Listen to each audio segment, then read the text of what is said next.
Steď. Dobrý deň, prajem. Ukážem vám, ako vyzerá nová Panama P10 Plus. Je to v podstate ďalšia značka, ktorú popri Benimare predstavujeme pre slovenský trh. Poďte, ukážem vám tento model. Je to 5-miestne vozidlo do 5 metrov, šírka 2 metre, výška 2 metre. Vojdete s tým do podzemnej garáže, samozrejme strecha dole.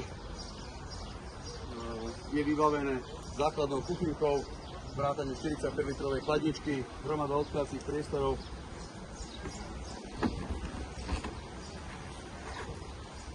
V tomto modeli máte 2 varíče plynové, dres, chladnička s mrazákom.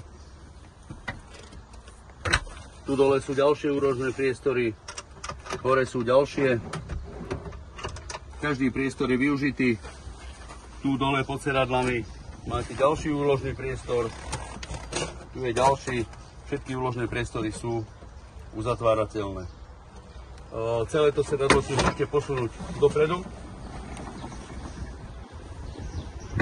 Zvolíte si, ako vám to vyhovuje. Tento model, tak ako vidíte, je pre osoby do 185 cm. Ja mám 184, už mi to češe vlasy.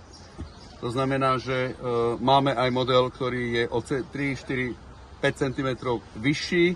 To znamená, že vyššie osoby majú takisto v ponuke, je tam len iná strecha. Takže buď tento model, alebo s vyššou strechou, rozdiel je tam 7 cm.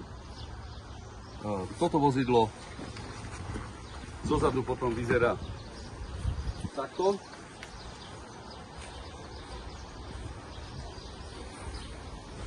To je sieťka, ktorú si vieme dať na zadné, ukazoval som to v inom videu.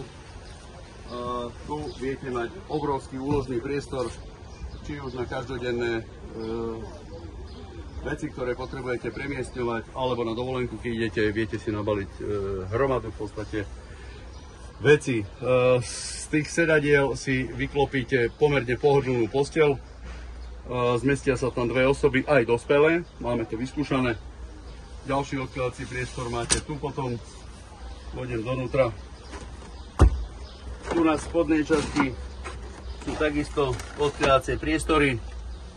Ďalší odkladací priestor je využitý tu, kde si tiež môžete dať ďalšie veci.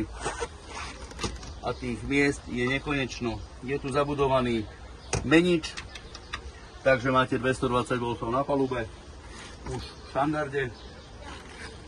A vždy je k dispozícii stolík, ktorý je umiestnený v týchto dverách z vnútornej strany.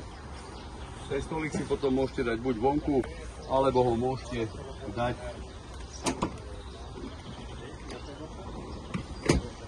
sem. A v tom prípade na si viete sadnúť.